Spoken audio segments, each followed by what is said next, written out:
My name is Rafael, you're watching Rock and Roll Garage, and today we're going to talk about the two bands that Paul Stanley and Gene Simmons chose as the best ones that opened it for Kiss.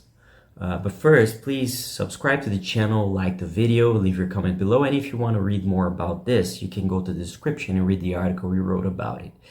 Well, let's start. The thing is, Kiss was formed in New York City back in 1973, more than 5 decades ago, by Paul Stanley, Gene Simmons, Peter Criss, and Ace Frehley.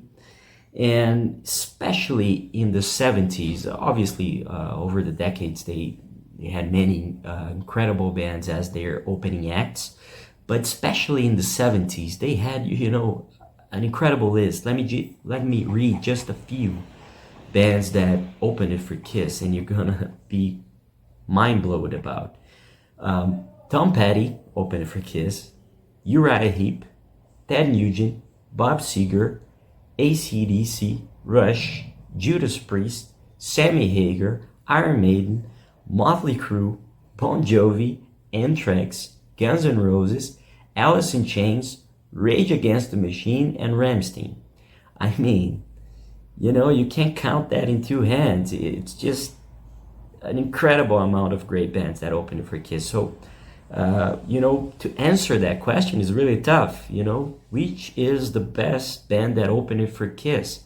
And back in 2018, in an interview in the Sirius XM program Ozzy's Boneyard back in 2018, Gene Simmons and Paul Stanley were asked that.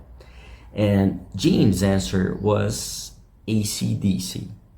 He believed that AC/DC was the best.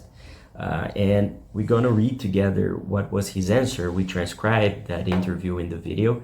He said, best set, AC/DC on their first tour, a band that didn't pay attention, shares the same philosophy, no matter what any other band is doing, thine own self be true. I've said it before, but it is more truer now than ever.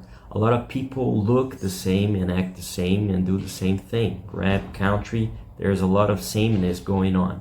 Every once in a while, you see a band like AC/DC, nobody's like them.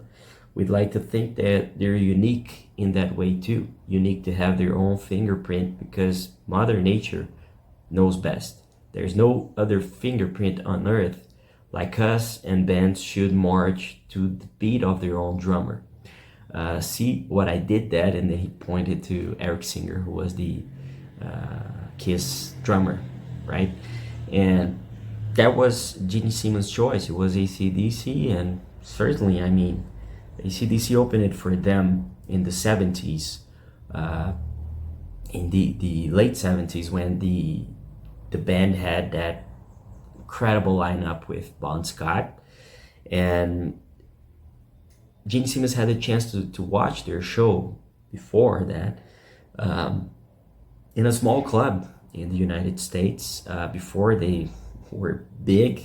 So he really had the chance to see the band in a small club. And can you imagine the energy of that show? Seeing AC/DC in a big stadium certainly must be incredible. I never had the chance to see them, but seeing AC/DC play in a small club, man, back in those days, that must have been fantastic. And that was Gene Simmons' choice. So we go to Paul Stanley's choice. Paul Stanley's choice, it's surprising. I wouldn't expect Paul to pick that one. And he chose Rush, the Canadian, how can we describe Rush? The Canadian hard rock progressive band, the power trio, Geddy Lee, Alex Lifeson, and Neil Peart. That was the lineup when Keys, that actually not.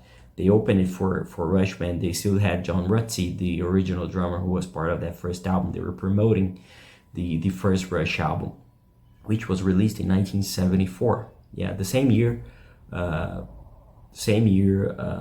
Kiss released their self-titled album too. And they were opening for Kiss in the United States. And this is what Paul Stanley told Sirius XM back in 2018, and we transcribed. This is his answer. I think for us, Rush was more exciting. We're kind of going off on a side tangent. when we first had them playing with us in Canada, and John Rutsey was still the drummer. The first album was so humble pie. It was Zeppelin. They obviously found their foot in something they wanted to do later on. They were always great. AC/DC with Bon Scott, when we had them on tour, great. Priest were phenomenal. Bob Seger, you know, we can go down the list. Bob Seger got his first gold album on tour with us.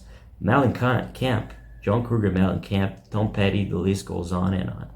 That's what Paul Stanley said, and he chose first Rush. And you know, there's if you haven't seen the Rush documentary Beyond the Lighted Stage, they interviewed Gene Simmons and they talk about that tour. There are some cool photos of Kiss hanging out with Rush. And the funny thing, man, I've laughed so much, and I'm certain you will. You can look on YouTube the Gene Simmons impression of Rush, and he imitates those